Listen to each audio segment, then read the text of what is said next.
जय श्री कृष्णा, राधे राधे। आप सभी भक्तों का आज की कथा में हार्दिक स्वागत है। और आज माघ मास की षटतिला एकादशी है, तो मेरी तरफ से आप सभी को षटतिला एकादशी व्रत की हार्दिक शुभकामनाएं। भगवान श्री हरि विष्णु और माँ लक्ष्मी की कृपा सदैव हम सभी पर बनी रहे, इसी प्रार्थना के साथ आज की कथा का प्रारंभ करते हैं। पथिक कहने लगा कि हे प्रेत, तुमने सारस के वचन किस प्रकार सुने थे और क्या सुने थे, सो कृपा करके कहिए। प्रेत कहने लगा कि इस वन में कुहरा नाम की एक नदी पर्वत से निकली है। मैं घूमता घूमता उस नदी के किनारे गया और अपनी थकावट दूर करने के लिए वहीं पर ठहर गया। फिर उसी समय क्या हुआ कि एक लाल मुख और तीखे दांतों वाला बड़ा सा बंदर वृक्ष से उतरकर जल्दी से वहां पर आया जहां पर एक सारस सोया हुआ था। अब उस चंचल बंदर ने कई पक्षियों को देखा और सब पक्षियों को देखने के बाद उस सोए हुए सारस को दृढ़ता से पैरों से पकड़ लिया। अब और तो बाकी के सभी पक्षी वहां से उड़कर चले गए, परंतु सारसी भयभीत हो गई और भयभीत होकर विलाप करती हुई वहीं पर रुक गई। नींद के दूर होने पर तथा भय से नेत्र खोलकर सारस ने बंदर को देखा और मधुर वाणी से कहने लगा, हे बंदर, तुम बिना किसी अपराध के मुझको दुख क्यों देते हो? और इस संसार में तो राजा भी केवल अपराधियों को ही दंड देता है। तुम्हारे जैसे श्रेष्ठ प्राणी किसी को पीड़ा नहीं देते। हम अहिंसक और दूसरे के कर्मों को नहीं देखते। जल की काई खाने वाले, आकाश में उड़ने वाले, वन में रहने वाले, अपनी स्त्री से प्रेम करने वाले, दूसरों की स्त्री को त्यागने वाले, दूसरों की बुराई से दूर रहने वाले, चोरी न करने वाले और बुरों की संगति से वर्जित, किसी को कष्ट न देने वाले, सो इस प्रकार मुझ निरपराधी को हे बंदर छोड़ दो। मैं तुम्हारे पहले जन्म के वृतांत को जानता हूं। यह वचन सुनकर वह बंदर उसको छोड़कर दूर बैठ गया और कहने लगा कि तुम मेरे पूर्व जन्म के वृतांत को कैसे जानते हो? तुम अज्ञानी पक्षी हो और मैं वन में घूमने वाला हूं। सारस कहने लगा कि मैं अपनी जाति की स्मृति के बल से तुम्हारे पूर्व जन्म का सब वृतांत जानता हूं। तुम पूर्व जन्म में विंध्य पर्वत के राजा थे और मैं तुम्हारे कुल का पूज्य पुरोहित था। तुम राजा होकर अपनी प्रजा को पीड़ा दिया करते थे। विवेकहीन तुमने बहुत सा धन इकट्ठा किया।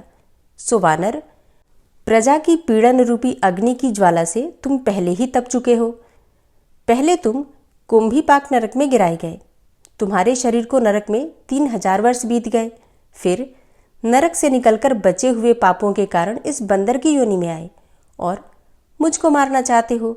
पूर्व जन्म में तुमने ब्राह्मण के बाग से लूटकर बलपूर्वक फल खाए थे। उसका यह भयंकर फल हुआ कि तुम वानर और वनवासी हुए। प्राणी अवश्यमेव अपने किए हुए कर्मों का फल भोगता है, इसको देवता भी नहीं हटा सकते। इस प्रकार मैं सारस का जन्म लेकर भी अज्ञान से मोहित नहीं हुआ। अब इतनी कथा सुनकर वानर कहने लगा कि यदि ठीक ही जानते हो तो ये भी बताओ कि तुम पक्षी कैसे हुए। तब सारस कहने लगा कि हे वानर, अब मेरी दुर्गति का कारण भी सुनो। तुमने नर्मदा नदी के किनारे पर सूर्य ग्रहण के समय बहुत से ब्राह्मणों के निमित्त 100 ढेर अन्न के दान किए थे, लेकिन मैंने पुरोहिताई के मद से थोड़ा सा ब्राह्मणों को दिया और बाकी सब मैं अपने घर ले गया। अब इन ब्राह्मणों के द्रव्य का अपहरण करने के पाप से मैं पहले कालसूत्र नरक में गया और फिर रक्त कर्दुम नरक में, जहाँ पर बड़े बड़े कीड़े थे और रक्त तथा पीप से भरा हुआ था, उसमें नाभि तक नीचे सिर और ऊपर पैर किए हुए पीप चाटता हुआ उस दुर्गंध वाले नरक में कीड़ों आदि से काटा जाकर 3000 वर्षों तक उस यातना को भोगता रहा। मैं नरक के दुख का वर्णन नहीं कर सकता। फिर नरक की यातना से मुक्त होकर यह सारस का जन्म पाया, क्योंकि पूर्व जन्म में अपनी बहन के घर से कांसे का बर्तन चुराया था। इसको मैंने एक जुआरी को दिया, इसी से मैं सारस योनि में आया। यह मेरी स्त्री पिछले जन्म में ब्राह्मणी थी, इसने भी कांसे की ही चोरी की थी, इसी से यह मेरी स्त्री और सारसी हुई। अब यह सब तो मैंने तुमसे कर्मफल कहा, अब भविष्य की भी बात सुनो। अब मैं, तुम और मेरी यह स्त्री भी हंस होंगे और काम रूप देश में सुख से निवास करेंगे। फिर इसके पश्चात गौर योनि में और फिर जाकर दुर्लभ मनुष्य योनि को प्राप्त होंगे। इसमें मनुष्य पाप और पुण्य दोनों ही कर सकता है। इस प्रकार शिव की माया से यह सारा जगत मोह को प्राप्त होता है।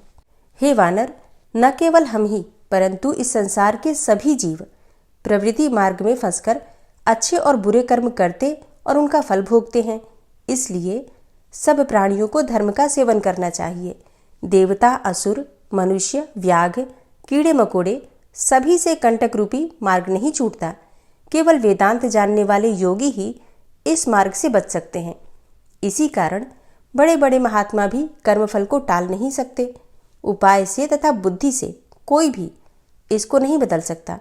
तुम पहले राजा थे, फिर नरक में गए, अब बंदर की योनि में वन में फिरते हो और फिर ऐसा ही जन्म पाओगे। ऐसा विचार कर आनंद पूर्वक और धैर्य धरकर विचरते हुए काल की प्रतीक्षा करो। तब वानर ने कहा कि पहले जन्म में मैं तुम्हारी पूजा करता था, अब तुम मुझको प्रणाम करते हो। तुम जाति के स्मरण से मेरे पूर्व जन्म के वृतांत को जानते हो। आनंद पूर्वक रहो, तुम्हारा कल्याण हो। और तुम्हारे वचनों को सुनकर मैं मोह रहित होकर इस वन में विचरूंगा। प्रेत कहने लगा कि हे पथिक, मैंने नदी के तट पर बंदर और सारस का यह संवाद सुना, तब मुझको बोध हुआ और मोह तथा शोक का नाश हुआ। प्रेत कहने लगा कि हे पथिक, मैं इस समय तुम्हारे पास जो यह गंगा जल है उसे मांगता हूँ, क्योंकि मैंने इसका बहुत कुछ महात्म्य सुना है। मैंने इस पर्वत पर गंगा जल का बड़ा अद्भुत आश्चर्य देखा था, इसलिए यह जल मांगता हूँ, क्योंकि मैं प्रेत योनि से अति दुखी हूँ। एक ब्राह्मण अनाधिकारी को यज्ञ कराकर ब्रह्म राक्षस हो गया। वह हमारे साथ 8 वर्ष तक रहा। उसके पुत्र ने उसकी अस्थियों को इकट्ठा करके गंगा में कनखल स्थान में गिरवा दिया। फिर उसी समय वह राक्षस तत्व को त्याग कर सद्गति को प्राप्त हुआ और मैंने इसे प्रत्यक्ष देखा है। इसलिए मैंने तुमसे प्रार्थना की है। मैंने अपने पहले जन्म में तीर्थ स्थानों में बड़े बड़े दान लिए थे और उनका प्रायश्चित भी नहीं किया था। इसी से मैं हजारों वर्षों तक इस प्रेत योनि, जिसमें न अन्न मिलता है और न जल मिलता है, अन्न और जल का मिलना अति दुर्लभ है, ऐसी प्रेत योनि में दुख पा रहा हूँ और इस योनि में मुझको हजारों वर्ष बीत गए। इस समय आप जल देकर मेरे प्राणों को जो कंठ तक आ गए हैं बचा लीजिए। कुष्ठ आदि रोग से भी मनुष्य प्राणों को त्याग करने की इच्छा नहीं करता। देवदूती कहने लगे कि ऐसे उस प्रेत के वचन सुनकर वह ब्राह्मण बड़ा विस्मित हुआ और वह अपने मन में विचार करने लगा कि संसार में पाप और पुण्य के फल अवश्य आ पड़ते हैं। देव, दानव, मनुष्य, कीड़े मकोड़े भी रोगों से पीड़ित होते हैं। बाल तथा वृद्धों को मरण, अंधा तथा कुबड़ापन, ऐश्वर्य, दरिद्रता, पांडित्य तथा मूर्खता सब कर्मों से ही होता है। इस कर्म भूमि में जिसने न्याय से धन इकट्ठा किया वह धन्य है। यह सुनकर प्रेत गदगद वाणी से बोला, हे पथिक, मैं जानता हूँ कि आप सर्वज्ञ हैं।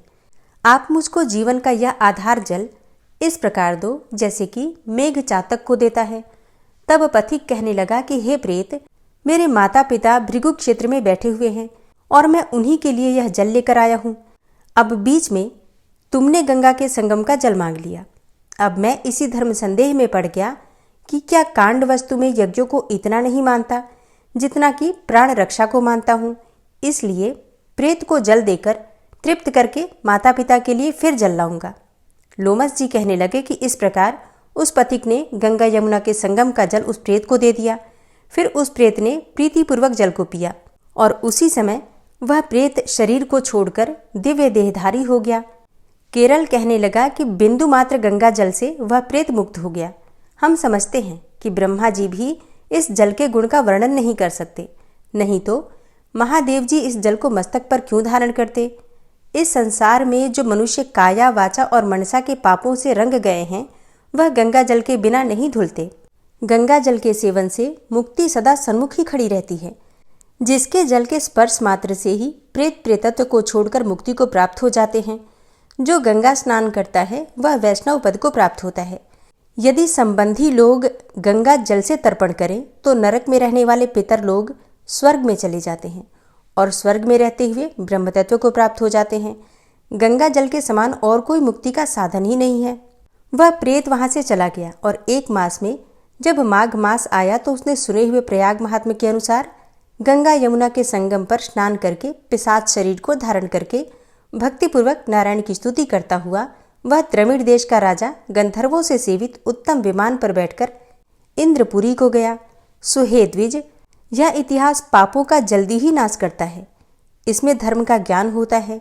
यह पुण्य, यश तथा कीर्ति को बढ़ाने वाला है, ज्ञान तथा मोक्ष का देने वाला है। तुम भी सद्गति पाने के लिए प्रयाग चलो। वहां पर हम ऐसा स्नान करें जो देवताओं को भी दुर्लभ होता है। वहां पर श्राप से पैदा हुआ पिशाचपन सब नाश को प्राप्त हो जाएगा। इस प्रकार लोमस जी के मुख से अमृतमय मधुर कथा को सुनकर मानो अमृत पीकर सब प्रसन्न हुए और पाप रूपी समुद्र से पार हुए और उन्हीं के साथ सब लोगों ने दक्षिण दिशा को प्रस्थान किया। वशिष्ठ जी कहने लगे कि हे राजा दिलीप, बहुत से जनसमूह अच्छोद सरोवर में स्नान करके सुखपूर्वक मोक्ष को प्राप्त हो गए। तब लोमस जी कहने लगे कि संसार रूपी इस तीर्थराज को सब श्रद्धापूर्वक देखो। यहाँ पर 33 करोड़ देवता आकर आनंद पूर्वक रहते हैं। यह अक्षय वट है जिनकी जड़ें पाताल तक गई हैं और मार्कंडे ऋषि प्रलय के समय भगवान के इसी अक्षय वट का आश्रय लेते हैं। यही शिवजी की प्रिय भगवती भागीरथी हैं जिसकी सिद्ध लोग सेवा करते हैं। यह गंगा स्वर्ग के हेतु पताका है। इसका जल पीकर मनुष्य मुक्त हो जाता है। हे मुनि, सभी प्राणी इस नदी को यमुना से मिली हुई पाते हैं। इसका संगम बड़े पुण्य से प्राप्त होता है। इसके स्नान से जन्म मरण रूपी दावानल से कोई नहीं तपता, परंतु ज्ञान प्राप्त करके मुक्त हो जाता है। यहाँ पर स्नान करने से सभी प्राणी बिना ज्ञान के भी मुक्त हो जाते हैं। इसलिए ब्रह्मा जी ने यहाँ यज्ञ करने की इच्छा की थी।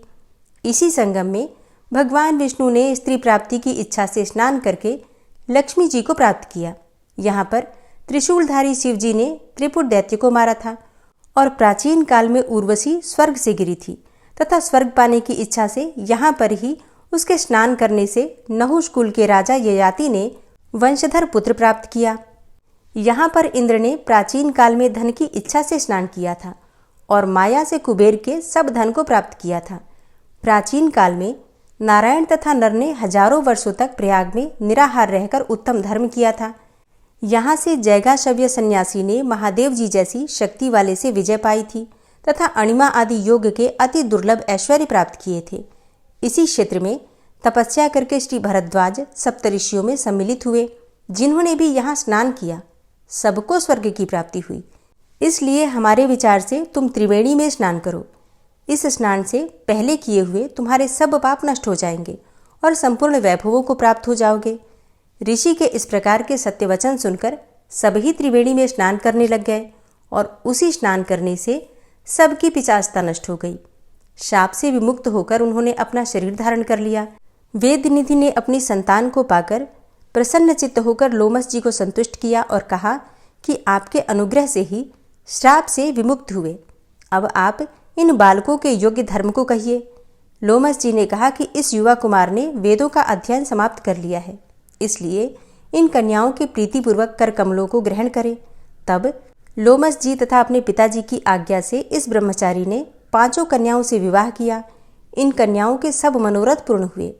जिसके घर में लिखा हुआ यह महात्म्य पूजा जाता है, वहाँ नारायण ही पूजे जाते हैं। पुष्कर तीर्थ में, प्रयाग में, गंगा सागर में, देवालय में, कुरुक्षेत्र में तथा विशेष करके काशी में इसका पाठ अवश्य करना चाहिए। पुष्कर तीर्थ में ग्रहण के अवसर पर इसका पाठ करने का दुगना फल मिलता है और मरने पर वैष्णव पद को प्राप्त होता है। हरे कृष्णा। आज की कथा का यहीं पर समापन करते हैं।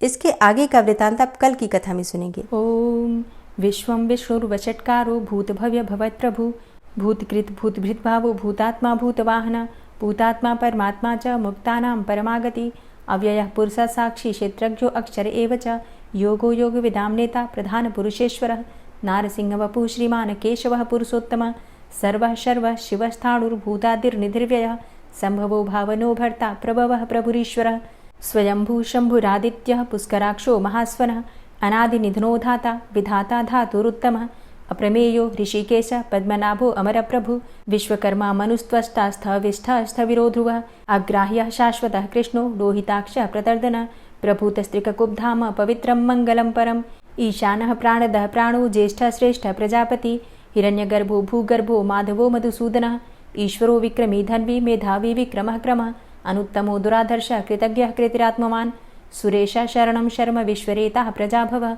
अह संवत्सरो व्याल प्रत्ययः सर्वदर्शनः अज सर्वेश्वर सिद्ध सिद्धे सर्वादिर्च्युत वृषाकपिर्मेयात्मा सर्वयोग विनिश्रित वसुर्वसुमना सत्य समात्मा संमितः सम अमोघ पुण्डरीकाक्षो वृषकर्मा वृषाकृतिः रुद्रो बहुशिरा बभ्रुर्विश्वयोनिः शुचिश्रवा अमृतः शाश्वतस्थाणुर्वरारोहो महातपः सर्वगः सर्वविद्भानुर्विश्वक्सेनो जनार्दनः वेदो वेदविद्व्यङ्गो वेदाङ्गो वेदवित्कविः लोकाध्यक्ष सुराध्यक्षो धर्माध्यक्ष कृताकृता चतुरात्मा चतुर्व्यूहश्चतुर्द्रष्टश्चतुर्भुजः भ्राजिष्णुर्भोजनं भोक्ता सहिष्णुर्जगदाति च अनघो विजयोजेता विश्वयोनिः पुनर्वसु उपेन्द्रो वामनः प्रांशुर्मोघः शुचिरुर्जिता अतीन्द्रः सङ्ग्रहः सर्गो धृतात्मा नियमो यमः वेद्यो वैद्यः सदा योगी वीरः माधवो मधु अतीन्द्रियो महामायो महोत्साहो महाबलः महाबुद्धिर्महावीर्यो महाशक्तिर्महाद्युतिः अनिर्देश्य वपुः श्रीमान् मेयात्मा महाधृतिर् महेश्वासो महीभर्ता श्रीनिवासः सतां गति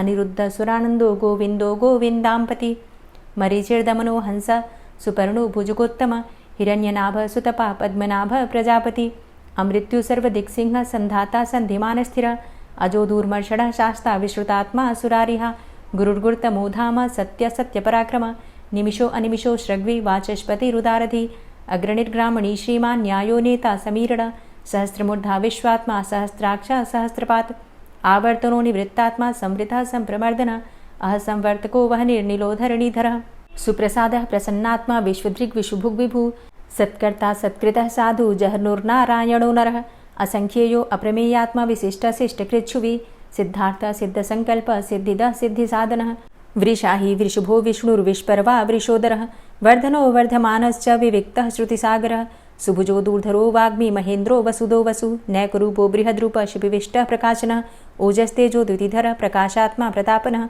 रिद्धस्पष्टाक्षरो मन्त्रश्चन्द्रांशुर्भास्करदुतिः अमृतांशुद्भवो भानु शशबिन्दुः सुरेश्वरः औषधं जगतः सेतु सत्यधर्मपराक्रमः भूतभव्यभवन्नाथ पवनः पावनो नलः कामः कामकृत्कान्तः कामः कामप्रदः प्रभुः युगादिकृद्युगावर्तो नैकमायो महाशनः अदृश्योऽव्यक्तरूपश्च सहस्रजितनन्तजित् इष्टो अविशिष्ट शिष्टेष्ट शिखण्डी नहुसो वृष क्रोधः क्रोधकृत्कर्ता विश्वबाहुर्महीधरः अच्युतः प्रतितः प्राणदो वासवानुजः अपां निधिर्धिष्ठानं प्रमत्तः प्रतिष्ठितः स्कन्दः स्कन्दधरो धूर्यो वरदो वायुवाहनः वासुदेवो बृहद्भानुरादिदेवः पुरन्दरः अशोकस्तारणस्तारः शूरः सौरिर्जनेश्वरः अनुकूलः शतावर्त पद्मी पद्मनिभेक्षणः पद्मनाभो अरविन्दाक्ष पद्मगर्भ शरीरभृत् महर्धिरिद्धो वृद्धात्मा महाक्षो गरुडाध्वजः अतुलः शरभो भीमो समयज्ञो हविर्हरि सर्वलक्षणलक्षण्यो लक्ष्मीवान् समितिञ्जयः वीक्षरो रोहितो मार्गो हेतुर्दामोदरः सह महीधरो महाभागो वेगवान् मिताशनः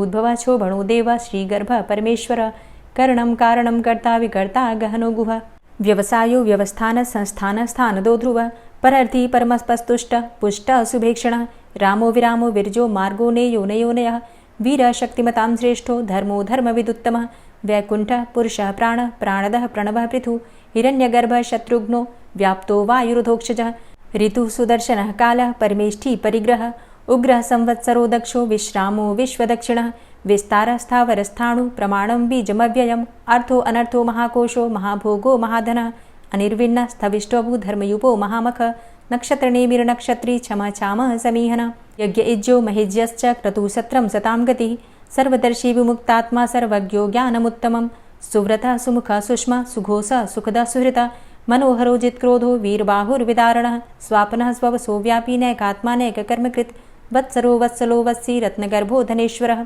धर्मगुप्त धर्मकृद्धर्मी सदसक्षरमक्षरम् अविज्ञाता सहस्रांशुर्विधाता कृतलक्षणः गभस्तिनेमिः सत्त्वस्थः सिंहो भूतमहेश्वरः आदिदेवो महादेवो देवेशो देवभृद्गुरुः उत्तरो गोपतिर्गोप्ता ज्ञानगम्यः पुरातनः शरीरभूतभृद्भोक्ता कपीन्द्रो भूरि दक्षिणः सोमभो अमृतपः सोमः पुरुजित पुरुषोत्तमः विनयोजयः सत्यसन्धो दाशाः सात्वताम्पतिः जीवो विनयिता साक्षी मुकुन्दो अमितविक्रमः अम्भो निद्रणन्तात्मा महोदधीशयोऽन्तकः अजो महारः स्वाभाव्यो जितामित्रः प्रमोदनः आनन्दो नन्दनो नन्दः सत्यधर्मा त्रिविक्रमः महर्षि कपिलाचार्यः कृतज्ञो मेदिनीपतिः त्रिपदस्त्रिदशाध्यक्षो महाशृङ्गः कृतान्तकृत् महावराहो गोविन्दः सुखेणः कनकाङ्गदी गुह्यो गभीरो गहनो गुप्तश्चक्रगदाधरः वेधा स्वाङ्गो अजितः कृष्णो दृढः सङ्कर्षणोच्युतः वरुणो वारुणो वृक्षः पुष्कराक्षो महामनाः भगवान् भगानन्दी वनमाली हलायुधः आदित्यो ज्योतिरादित्यः सहिष्णुर्गतिसत्तमः सुधन्वाखण्ड परशुर्दारुणो द्रविडप्रदः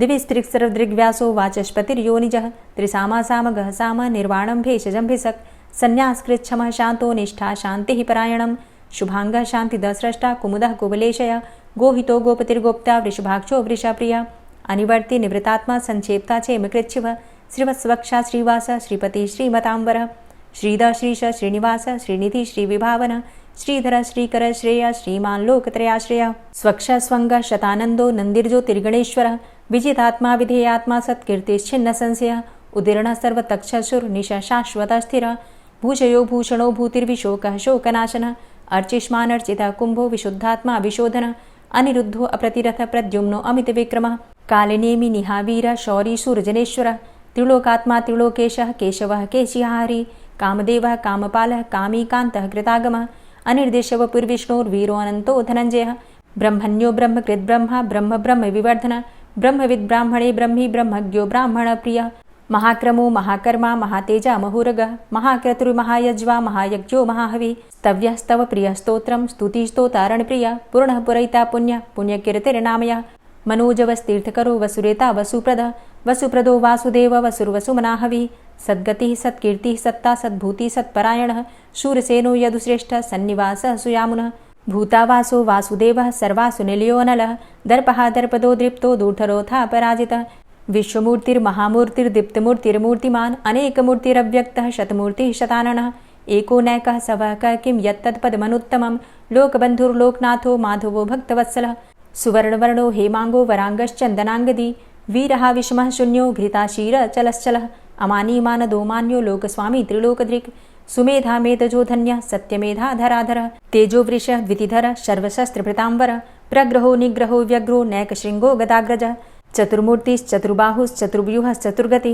चतुरात्मा चतुर्भावश्चतुर्वेदविदेकपात् समावर्तो अनिवृतात्मा दुर्जयो दुरतिक्रम दुर्लभो दुर्गमो दुर्गो दुरावासो दुरारिः शुभांगो लोकसारंग सुतन्तुस्तन्तुवर्धन इंद्रकर्मा महाकर्मा कृतकर्मा कृतागम उद्भवः सुन्दरः सुन्दो रत्ननाभः सुलोचनः अर्को वाजसनः शृङ्गी जयन्तः सर्वविजयी सुवर्णबिन्दुरक्षोभ्य सर्वभागीश्वरेश्वरः महाह्रदो महागर्तो महाभूतो महानिधि कुमुदः कुन्दरः कुन्दः पर्जन्यः पावनो नीलः अमृताशो अमृतवपुः सर्वज्ञः सर्वतोमुखः सुलभः सुव्रतः सिद्धः शत्रुजित् शत्रुतापनः न्यग्रोधो दुम्बरो अस्वस्थश्चाणुरान्ध्रनिषूदनः सहस्रार्चिः सप्तजिह्वः सप्तैधा सप्तवाहनः अमूर्तिरणघो अचिन्त्यो भयकृद्भयनाशनः अणुर्बृहत्कृशः स्थूलो गुणभृन्निर्गुणो महान् अधृतः स्वधृतः स्वास्य प्राग्वंशो वंशवर्धनः भारभृतिकथितो योगी योगी स सर्वकामद आश्रमश्रमण क्षाम सुपर्णो वायुवाहन धनुर्धरोर्धनुर्वेदो दण्डोदमयितादम अपराजितः सर्वसहो नियन्ता नियमो यमः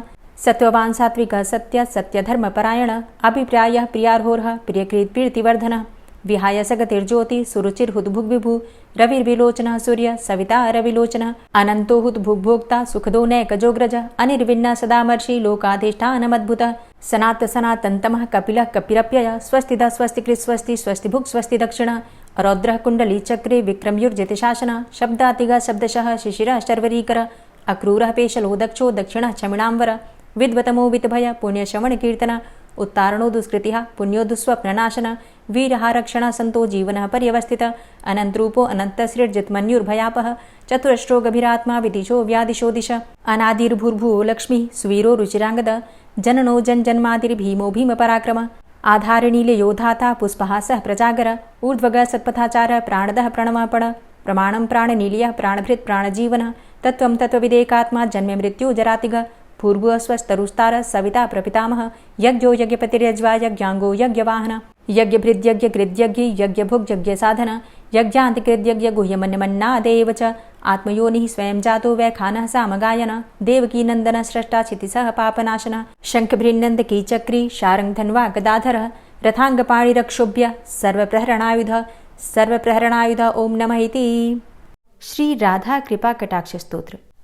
मुनीन्द्रवृन्दवन्दिते त्रिलोकशोकहारिणि प्रसन्नवक्त्रपङ्कजे निकुञ्जभूविलासिनी व्रजेन्द्रभानुनन्दिनी व्रजेन्द्रसूनुसङ्गते कदा करिष्यसिह मां कृपाकटाक्षभाजनम् अशोकवृक्षवल्लरी वितानमण्डपस्थिते प्रवालबालपल्लव प्रभारुणान्ध्रिकोमले वराभयस्फुरत्करे प्रभूतसम्पदालये कदा करिष्यसि मां कृपाकटाक्षभाजनम् अनङ्गरङ्गमङ्गलं प्रसङ्गभङ्गुरं भ्रुवां सविभ्रमं ससम्भ्रमं दृगन्तबाणपातने निरन्तरं वशीकृतप्रतीतनन्दनन्दने कदा करिष्यसि मां कृपाकटाक्षभाजनम्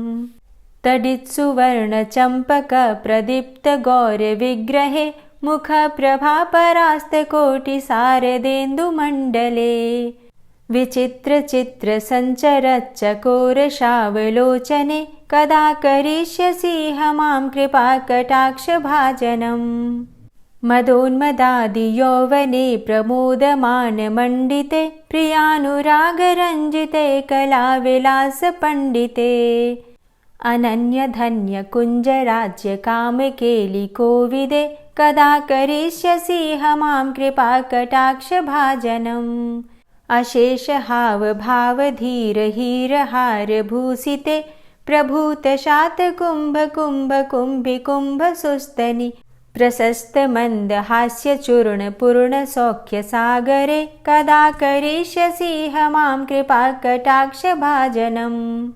मृणालवालवल्लरीतरङ्गरङ्गदौर्लते लताग्रलास्यलोलनीललोचनावलोकने ललल्लुलन्मिलन्मनोज्ञमुग्धमोहिनाश्रिते कदा करिष्यसि मां कृपाकटाक्षभाजनम् सुवर्णमल्लिकाञ्चितत्रिरेखकम्बुकण्ठगे त्रिसूत्रमङ्गलीगुणत्रिरत्नदीप्तिदीधिते सलोलनीलकुन्तलप्रसूनगुच्छगुम्फिते कदा करिष्यसि मां कृपाकटाक्षभाजनम् नितम्बबिम्बलम्बमानपुष्पमेखलागुणे प्रशस्तरत्नकिङ्किणीकलापमध्यमञ्जुले करीन्द्रशुण्डदण्डिकावरोहशोभगोरुके कदा करिष्यसि मां कृपाकटाक्षभाजनम् अनेकमन्त्रनादमञ्जुनूपुरारवस्खलत् समाजराजहंसवंश निक्वडातिगौरवे विलोलहेमवल्लरी विडम्बिचारुचङ्क्रमे कदा करिष्यसि मां कृपाकटाक्षभाजनम् अनन्तकोटिविष्णुलोकनम्रपद्मजार्चिते हिमाद्रिजापुलोमजाविरिञ्चिजावरप्रदे अपारसिद्धिरिद्धिदिग्धसत्पदाङ्गुलीनखे कदा करिष्यसि मां कृपाकटाक्षभाजनम् मखेश्वरी क्रियेश्वरी स्वधेश्वरी सुरेश्वरी त्रिवेदभारतीश्वरी प्रमाणशासनेश्वरी रमेश्वरी क्षमेश्वरी प्रमोदकाननेश्वरी व्रजेश्वरी व्रजाधिपे श्रीराधिके नमोऽस्तुते इतीममद्भुतं स्तवं निशम्य भानुनन्दिनी करोतु सन्ततं जनं कृपाकटाक्षभाजनम् भवेत्तदैव सञ्चितत्रिरूपकर्मनाशनं लभेत्तदा ब्रजेन्द्रसूनुमण्डलप्रवेशनम् जय जय श्री राधे, जय जय श्री राधे। दोस्तों, उम्मीद करती हूँ आज की कथा आपको ज़रूर पसंद आई होगी। तो अगर कथा पसंद आई हो तो वीडियो को लाइक ज़रूर किया कीजिए और अगर संभव हो तो वीडियो को ज़्यादा से ज़्यादा शेयर कीजिए। और हाँ, कमेंट बॉक्स में राधे राधे ज़रूर लिखा कीजिए। और जो भक्त इस चैनल पर पहली बार आए हैं, अभी तक आपने चैनल को सब्सक्राइब नहीं किया है, तो आज की वीडियो अगर आपको अच्छी लगे तो चैनल को सब्सक्राइब करके बेल आइकन को ज़रूर प्रेस कर लीजिए। इससे ये होगा कि इस चैनल पर जो भी नई वीडियो अपलोड होंगी उनकी नोटिफिकेशन आपको सही समय पर प्राप्त होगी। मिलती हूँ मैं आपसे अगली वीडियो में, तब तक के लिए जय श्री राधे।